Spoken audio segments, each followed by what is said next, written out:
Assalamualaikum warahmatullahi wabarakatuh.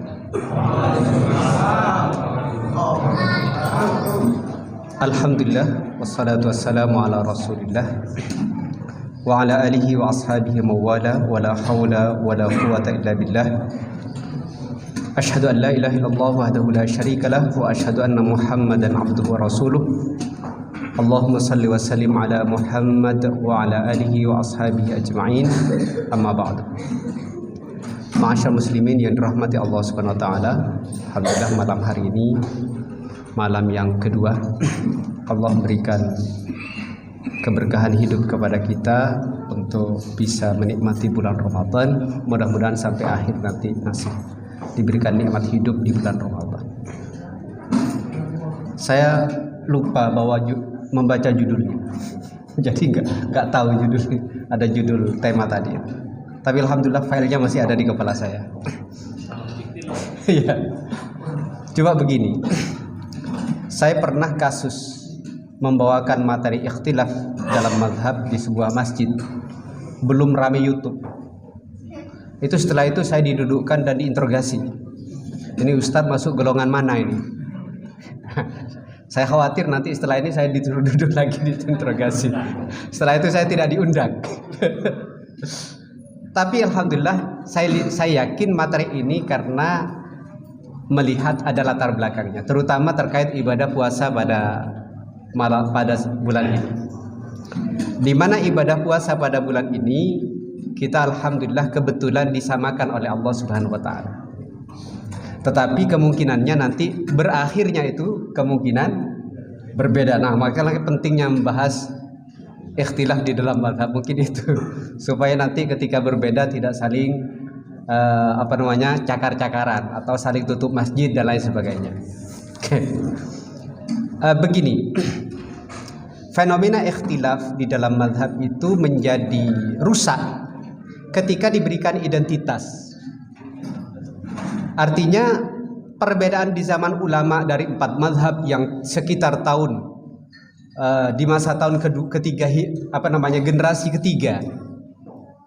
generasi ketiga masa Nabi yang disebutkan sebaik-baik umat, khairul quruni qarni, sebaik-baik generasi adalah generasiku, tsummal ladzi yalunahum, dan generasi yang kedua yaitu tabi'in, tsummal ladzina yalunahum, dan generasi ketiga yaitu tabi'ut tabi'in.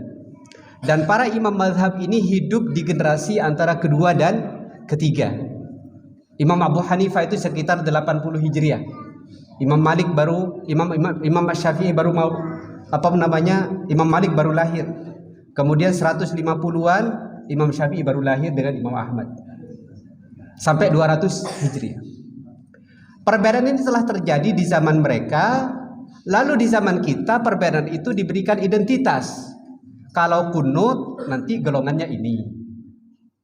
Maksud saya, kalau nggak kunut nanti golongannya itu yang bermasalah akhirnya. Padahal golongan ini yang tidak ada yang kita sebut identitas ini belum ada di zaman Imam Mazhab. NU Muhammadiyah belum ada. Padahal perbedaan kunut dan tidak itu sudah terjadi di zaman para imam. Itu kan yang menjadi masalah. Dan lain sebagainya. Itu jadi karenanya kalau ketika kita membaca perbedaan itu kembalikan ke khazanah ilmu, jangan ke identitas. Itu yang menjadi masalah. Kalau kita kembalikan ke khazanah ilmu bahwa ilmu ini memang berbeda, diberikan oleh Allah kesempatan berbeda untuk berdiskusi, maka kita berdiskusi secara ilmu. Dan tidak perlu disematkan ini kalau begini ini orang golongan ini, kalau ini golongan ini, nggak perlu. Kenapa? Karena sudah masuk dalam kategori perbedaan ilmu. Nah, di dalam agama kita perbedaan itu ada 2. Satu, perbedaan hati yang disebut dengan tafarruq atau bermusuhan, berpecah belah. Makanya waqtasimu bihablillahi jami'an wala tafarraqu. Berpegang teguhlah kalian kepada tali Allah yaitu Islam, ada yang definisikan Al-Qur'an. Wala tafarraqu, dan jangan kalian berpecah belah. Tafarruq. Apa tafarruq itu? Yaitu perbedaan itu masuk ke dalam hati. Lihat sana, itu musuh saya. bukan sepengajian, bukan semasjid, bukan sekelompok, bukan seorganisasi. Itu akhirnya kan di situ terjadi perpecahan di dalam hati. Yang kedua, perbedaan yang ada di dalam kepala. Kalau tadi di dalam hati, kalau di dalam hati sudah buruk, itu namanya tafarruq. Tapi kalau di dalam kepala itu namanya ikhtilaf. Tapi di dalam kepala pemahaman ini ada dua, dibagi dua. Ada ikhtilaf yang tercela, ada ikhtilaf yang diberikan toleransi di dalam agama. Ikhtilaf yang tercela adalah ikhtilaf yang menyalahi pokok-pokok agama yang sudah disepakati oleh para ulama. Jadi sudah sepakat ulama tidak boleh berbeda. Rukun Islam, rukun iman, gitu ya. Lalu ada orang mengatakan ada Al-Quran selain Quran sekarang misalnya. Selain Quran sekarang baru sepertiganya, 2/3 hilang. Itu pendapat Syiah. Nah, itu sudah tertolak walaupun berbeda. Karenanya ada perbedaan yang nanti masuk dalam kategori disepakati pokok dan itu tidak boleh berbeda. Baik itu dalam perkara akidah ataupun ibadah. Contoh ibadah, sholat 5 waktu, lalu ditambah wajibnya jadi 6 waktu. Itu kan nanti tidak bisa. Dalam perkara akidah nanti masih dibagi dua. Ada usulul akidah, pokok-pokok agama yang para ulama sepakat bahwa itu tidak boleh berbeda. Kemudian ada furu'il akidah, pokok cabang-cabang keyakinan. Misalnya nanti apakah Nabi Isra Mi'raj dengan ruh atau jasadnya, itu terjadi perbedaan. Itu masalah akidah. Atau misalnya yang terjadi di sampai saat ini sebenarnya itu perbedaan dalam masalah ini ketika sudah masuk contoh itu nanti masuk identitas, Pak. Oh, ini pendapatnya golongan ini golongan ini. Nanti itu susah ya, membawa contoh itu. Ya. Jadi ada usul akidah, ada furu'il akidah. Kemudian ada usulul ibadah, ada furu'il ibadah. Ada pokok-pokok ibadah yang tidak boleh berbeda. Puasa Ramadan wajib berbeda, wajib sepakat wajibnya. Nggak ada yang tidak boleh mengatakan puasa Ramadan tidak wajib. Tapi dalam perkara prakteknya di dalamnya mungkin ada yang tarawihnya misalnya nanti ada 21 atau 11, itu masuk furu'il ibadah, cabang-cabang di dalam ibadah. Ini yang perlu kita pahami. Jadi ketika sudah masuk dalam kategori furu, itu nanti pasti ada sisi toleransi. Karena disitulah ranah ijtihad. Nah, kita kadang yang menjadi masalah begini, yang furu, yang terjadi perdebatan di antara ulama, kita anggap itu sebagai pokok gitu loh. Pokoknya, apalagi ditambah pokoknya itu. Iya. Kalau udah ditambah pokoknya yang berbeda dengan saya itu pasti salah. Padahal Rasul sallallahu alaihi wasallam memberikan ruang kepada perbedaan di dalam agama. Perbedaan kepala ya, yang kedua ini. Perbedaan yang salah adalah perbedaan yang menyalahi ijma'. Para ulama enggak berbeda. Tapi perbedaan yang masih memungkinkan ulama berbeda itu ada toleransi. Apa kata Rasul sallallahu alaihi wasallam? Idza jatahadal hakimu, apabila seorang ulama ahli ilmu, hakim, pemutus, idza jatahadal hakimu fa asaba falahu ajran, kalau benar dapat 2 pahala. Kalau salah dapat fa in akhta falahu ajrun wahid. Dapat 1 pahala.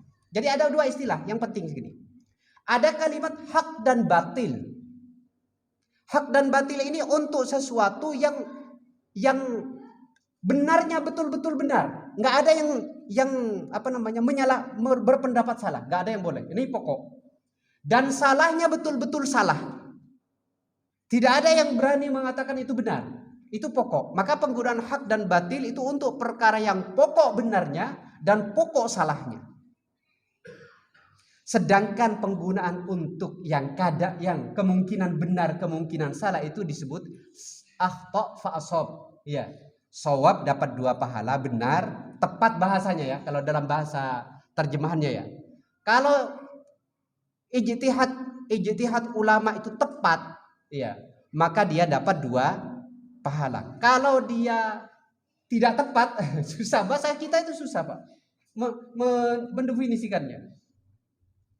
Kalau dia tidak tepat atau salah, terpaksa salah juga maknanya, maka dia satu pahala.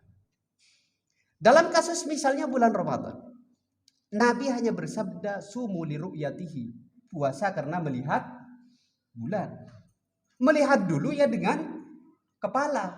Hisab tidak seperti sekarang. Lalu ketika hisab sudah presisi, ya, sudah mendekati qat'i, pasti benarnya, bahkan berapa tahun yang akan datang itu sudah terlihat, gitu ya. Maka terjadi perbedaan karena tujuannya adalah menentukan tanggal 1. Tujuan melihat hilal adalah menentukan tanggal 1. Sama-sama pakai satu hadis, tetapi memahaminya berbeda. Satu melihat dengan mata, satu melihat dengan ilmu hisab. Lalu bagaimana nanti? Ya Allah alam, mana yang lebih tepat, mana yang gitu. Nah, itu masih kalau dia salah, tidak tepat, masih dapat satu pahala. Kalau dia benar atau tepat, masih dapat 2. Seumpamanya nanti di akhir Ramadan terjadi perbedaan, satu ikut hisab lebih dulu, karena nanti itu derajatnya kurang dari 1 kalau nggak salah ya.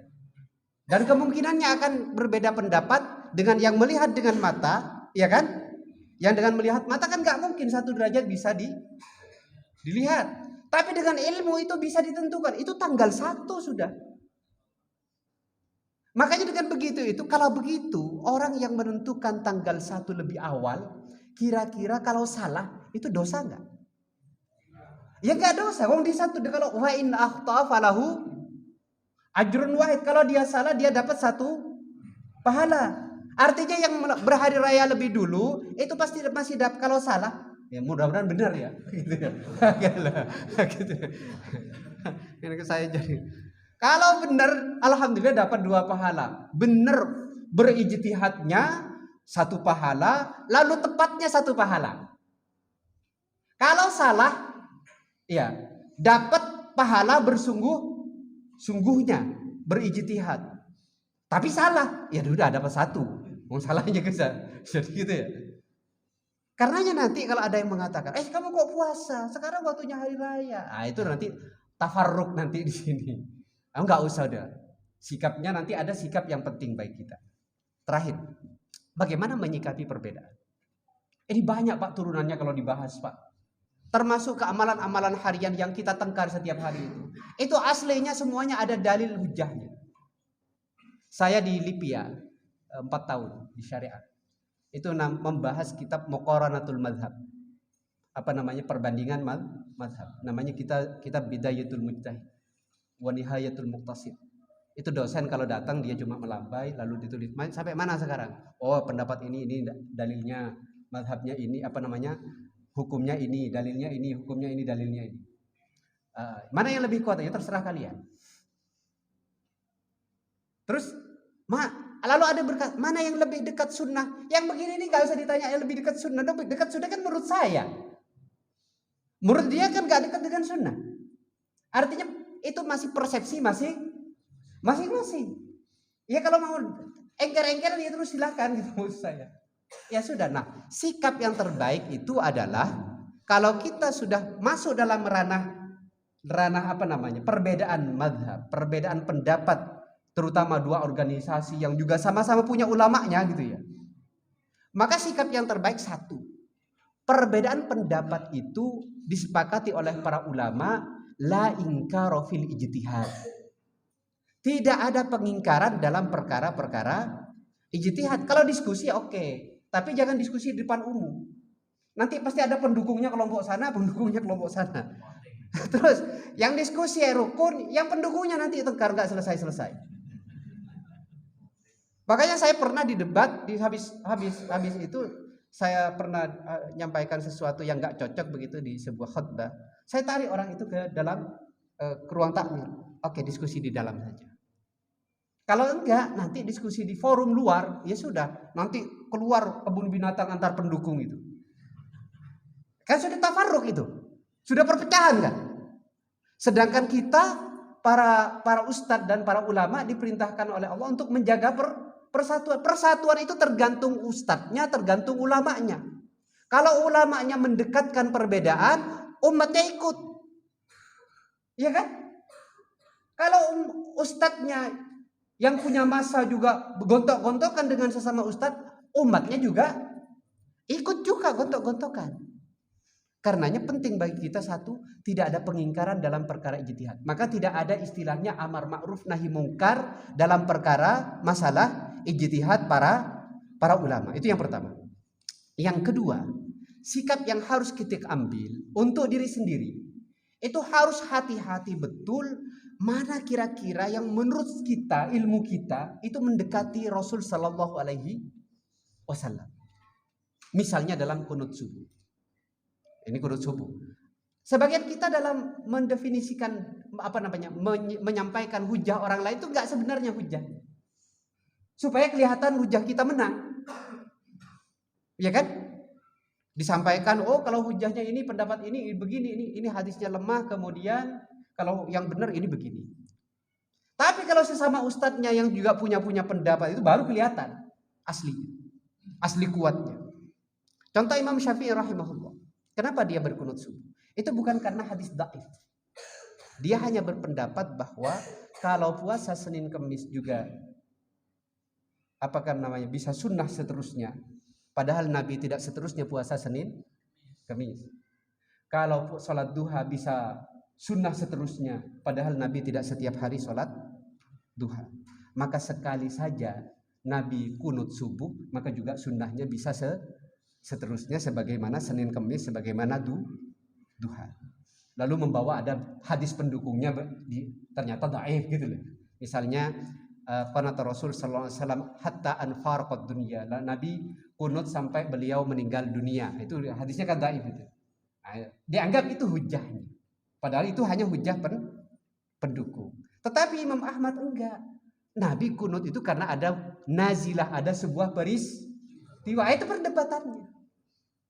Lalu sekarang menjadi ini golongan ini golongan itu. Maka kita ketika melihat ini, kita teliti lagi. Mana kira-kira yang membuat saya tenang? Oh, saya milih tidak kunut misalnya. Ya sudah, itu untuk diri saya. Tetapi jangan terapkan standar diri saya kepada orang lain. Ketat kepada diri sendiri, longgar kepada orang yang berbeda. Itu cara bermadhab yang benar. Itu yang menyebabkan kita tidak ikhtilaf. Kalau itu diterapkan di semua masjid, mau Muhammadiyah ataupun NU, sudah selesai. Gak ada masalah. Mau kunut ataupun tidak kunut. Nanti hari raya mau duluan atau tidak, ya nanti malah difasilitasi. Gak apa-apa gitu. Monggo Pak. Jangan seperti di kampung di Madura. Saya dari Madura. Jadi dulu pas hari raya mau beda itu Pak. Takmirnya kebetulan besok. Gitu. Terus masyarakatnya hari ini gitu ya. Oh siap kata takmir. Lalu takmirnya hilang, bawa kunci masjidnya. Nah itu tafarruk itu, yang tafarruk itu. Jadi ketatnya diterapkan kepada orang lain. Baik, terima kasih. Assalamualaikum warahmatullahi wabarakatuh.